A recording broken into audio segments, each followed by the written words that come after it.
Sometimes your family and friends are too nice to tell you some harsh truth in life. And that's what I'm here for. Here are the 10 painful truths you should hear to better yourself. It's your unlocked potential, and let's go.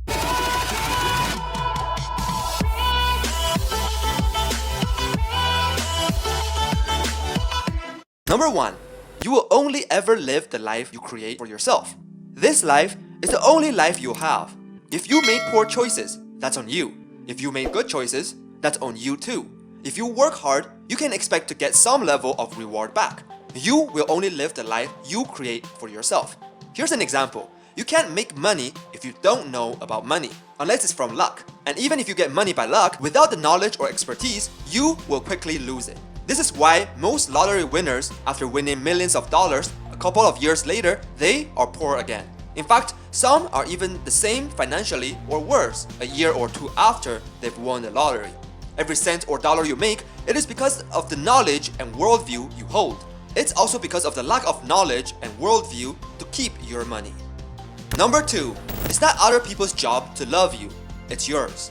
Many times, we depend our happiness or feeling of warmth on others. If others tells us mean things, we feel bad. If others tells us nice things, we feel good. The problem is that we don't find love or happiness from within, but from external sources. We need to learn to love ourselves and realize that we were born out of love in the first place. We first need to love ourselves, and then we can love others as well. If you want to know more about how to overcome depending on others, check out my video here on what should be your priority in life. Number 3. Some people are simply not right for you. Let's say there's a new movie that's out. One person who went to the cinema came out feeling as though their life has been changed. They think it's one of the most thought-provoking and beautiful cinematic pieces of this century. Another person came out saying it was utter garbage and a waste of time. No two people are going to see something the same way. Some people will appreciate you, while some others will not. Some will think you're amazing, and some will think you're just okay. At the end of the day, some people are just going to be very negative, while others will help you to improve and be better. Be sure to pick those who are right for you. There's a saying that goes, you are the average of the 5 friends that you have. So pick your friends wisely. Number 4. You don't have to wait for an apology to forgive. There are many things that happen to us in this life that aren't necessarily our fault. And at times, it may not be other people's fault either. Most of the time, while it's nice to hear an apology from those that have hurt us, it takes a lot of strength to forgive someone for the things that have done you wrong. If you have achieved this step, it shows that you have become the bigger person. You're not continually stuck in the past and able to live in the present. Number 5. The average human life is relatively short. Assuming you work from 9 to 5, that's 40 hours a week. If you take an hour or two to commute daily, that's another 5 to 10 hours.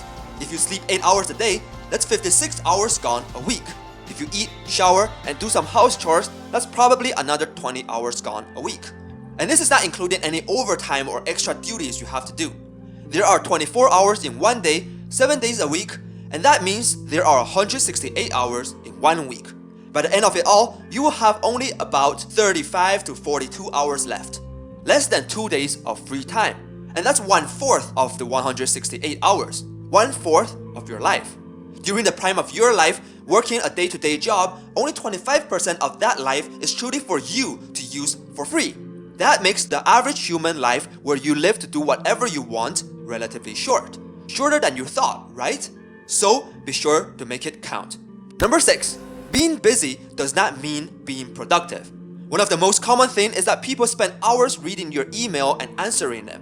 They are very focused on things that are not important and not urgent. Just because you're busy and have very little time to do anything else, that does not mean you are productive. It's not just about working hard or working all the time.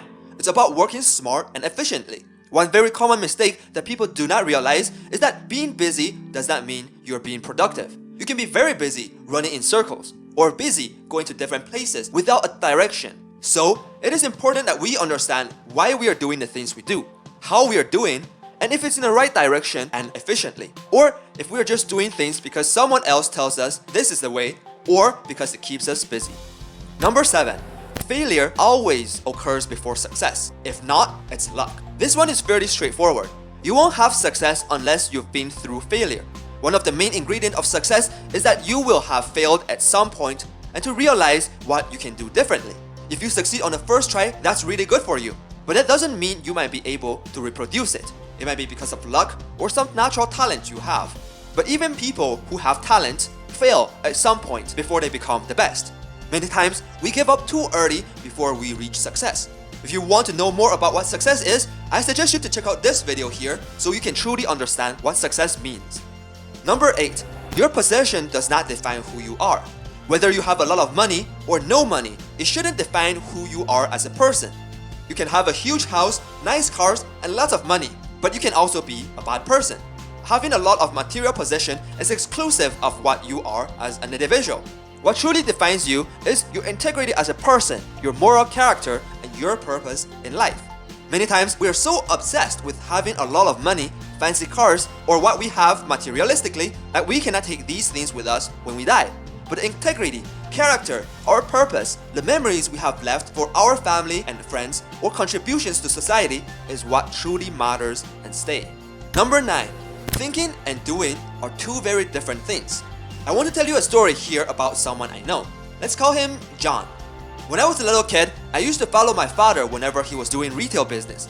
I met John, who was in his late 20s. He said to my father that by the time when he is 40, he will be a millionaire. He will have achieved so much in his life that he would not have to worry about his next meal or have to live a day-to-day job. But the problem is, every day when we pass by his place, he would be playing video games all day.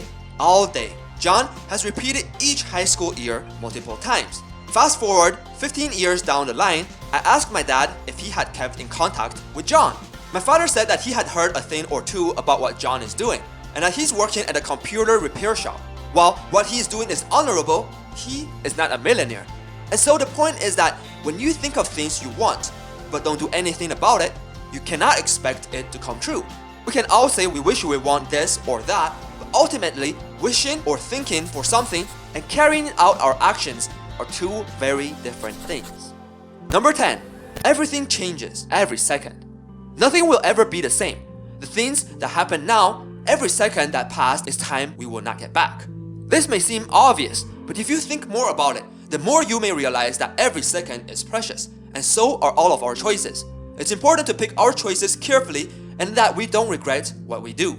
We all have the potential to be a better version of ourselves and make this world a better place. And so, don't take it for granted and don't waste your time. With that, I want to ask you the question, which one out of the 10 do you feel that really spoke to you? Which one of the 10 did you really need to hear the most? Let me know in the comment section down below, and don't forget to like and subscribe for more organizational psychology and self-improvement tips. Keep on learning and keep on improving. I'll see you all next Sunday. Cheers!